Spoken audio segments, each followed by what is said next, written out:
বর্তমানে সরকারে বিএনপি রয়েছে, তাদের সংখ্যাগরিষ্ঠতা তাদের পদ সম্পর্কে আমাদেরকে বিব্রত করছে, বাংলাদেশের মানুষকে বিব্রত করছে। আমরা তাদেরকে আহ্বান করব যে বাংলাদেশে যেন আগামীতে আর মেগা প্রকল্পের নামে মেগা ডাকাতি না হয়। বাংলাদেশে যেন আপনারা কিংবা অন্য যে কেউ ক্ষমতায় টিকে থাকার জন্য কোনো ঠিকাদারকে যেন কোনো ধরনের ক্যাপাসিটি চার্জ দিতে না হয়। বাংলাদেশে যেন ঋণ খেলাপি নামক ব্যবসা আর শুরু না হয়। বাংলাদেশে যেন পাচার নামক লুটপাট আর না হয়। আমরা অন্তর্বর্তীকালীন সরকারের সময় বিভিন্ন গল্প শুনতাম। আজকে এনবিআর আমাদের টপিকের একটা অংশ। এনবিআর এর চেয়ারম্যান নেওয়া হবে নাকি, এটার জন্য বিভিন্ন জায়গা থেকে গল্প শোনা যেত যে এ নাকি 100 কোটি টাকা দিতে রাজি, সে নাকি 120 কোটি টাকা দিতে রাজি। কেউ বলছে 150 কোটি হলেও সমস্যা নাই, আমরা দিব, কিন্তু আমাদের যদি কোনোভাবে ওইখানে চেয়ারম্যানটা বসে। এখন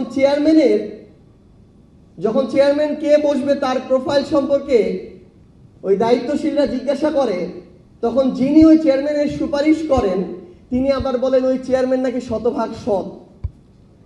যেই লোকটা 100 কোটি টাকা দিয়ে এনবিআর এর চেয়ারম্যান হইতে চায় সেই লোকটা কিভাবে শতভাগ সৎ হইতে পারে? এবং পরবর্তীতে ওই লোকটার থেকে আবার বিভিন্ন মাধ্যমে দায়িত্বশীলদের কাছে উত্তর যায় যে সেই লোকটার 1 টাকা দেওয়ারও সামর্থ্য নাই। অন্য কিছু মানুষ 100 কোটি টাকা দিয়ে সেই লোকটা ভালো দেখে তাকে সেখানে বসাইতে চায়। তাহলে একবার চিন্তা করেন যে ওই মানুষটাকে যারা এই টাকাটা দিয়ে বা ইনভেস্ট করে সেখানে বসাবে, তারা সেখান থেকে দেশের মানুষের রাজস্বের কত হাজার হাজার কোটি টাকা লুটপাট করবে, দেশকে বঞ্চিত করবে। তো আমাদের এই ধরনের মধ্যবর্তী কিছু দালাল আছে, এই দালালদের থেকে দেশটাকে মুক্ত করাটা খুবই জরুরি। হাসনাত একটু আগে বলেছে এই যে আন্ডার টেবিল নেগোসিয়েশন, এভাবেই এই আন্ডার টেবিল নেগোসিয়েশনগুলো হয়। ভাইরা যেটা একটু আগে বললেন এখানে যে বাংলাদেশের যতটুকু রাজস্ব প্রয়োজন তার ধারে কাছেও যখন হয় না, তখন সরকারকে 2 মাস যেতে না যেতেই 50,000 কোটি টাকা ঋণ নিতে হয়। তো আমরা আমাদের জায়গা থেকে দিন শেষে আহ্বান করব যে আমাদের এই সামগ্রিক একটা সংস্কার দরকার। আমরা গ্রামে দেখি 16 থেকে 20 গ্রেডের একটা চাকুরির জন্য, একটা পিয়ন পোস্টের চাকুরির জন্য মানুষ নিজের ভিটা বাড়ি বন্ধক দিয়ে 10-15 লাখ টাকা ঘুষ দিতে রাজি থাকে, কিন্তু একজন পিয়ন তার ওই বেতন দিয়ে কোনোদিন তার সংসার ভালোভাবে চালাইতে পারবে না। তার মানে ওই 10-15 হাজার টাকা তার মূল লক্ষ্য না। তার মূল লক্ষ্য ওই পদটাকে ব্যবহার করে অসৎ উপায়ে আরও টাকা উপার্জন করা, যেখানে মানুষদেরকে জিম্মি করা হয়, যেখানে অনেক মানুষের সাথে বৈষম্য হয়, অনেক মানুষের সাথে অন্যায় হয়, যেখানে মানুষ তার ন্যায্য অধিকারটা পায় না। তো সামগ্রিকভাবে আমরা একটা চক্রের মধ্যে, দুষ্টু চক্রের মধ্যে ঢুকে গিয়েছি। আমাদের এটা থেকে মুক্তি প্রয়োজন। এটাতে যেমন আমাদের ব্যবসায়ীদের এগিয়ে আসতে হবে, সাধারণ মানুষকে এগিয়ে আসতে হবে, আমলাদের এগিয়ে আসতে হবে।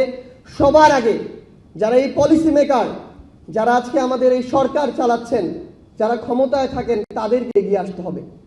আপনাদের যদি সদিচ্ছা থাকে, আমরা বিশ্বাস করি আমরা প্রত্যেকেই আপনাদেরকে সহযোগিতা করার জন্য প্রস্তুত আছি।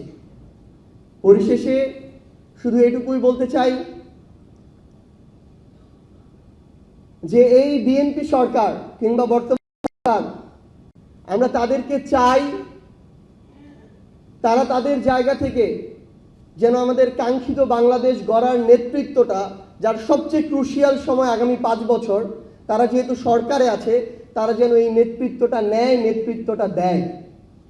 তারা যেন এটা মনে রাখে যে তারা যত অপচেষ্টাই করুক না কেন, তাদেরকে যতজন যতভাবে প্রভাবিত করুক না কেন, কিংবা তাদেরই যতভাবে এটাকে ভিন্ন খাতে নেয়ার ইচ্ছা থাকুক না কেন, তারা চাইলেও এটা আগামীতে করতে পারবে না, আমরা করতে দিব না।